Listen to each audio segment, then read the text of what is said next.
মুসলমানদের, এবং অনেকে চুল কাটিং করে, অবশ্যই মুসলমানদের চুল কাটিং হতে হবে। আজকে সেলুনের মধ্যে গেলে দেখা যায় বিভিন্ন কত স্টাইলের, এগুলা কে ঢুকাইলো? তালাশ করেন।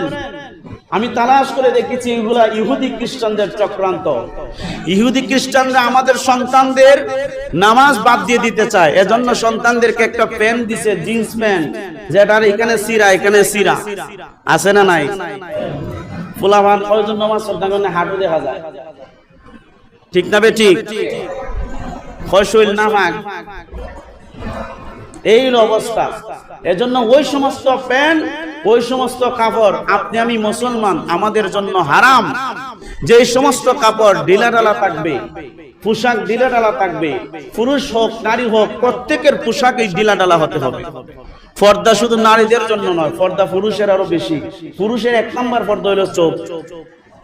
চোখ হেফাজত করা, চোখ হেফাজত করা। আপনার চোখ দিয়া যা কিছু দেখবেন আপনি হেফাজতের দিকে সুনজরে তাকাইতে হবে।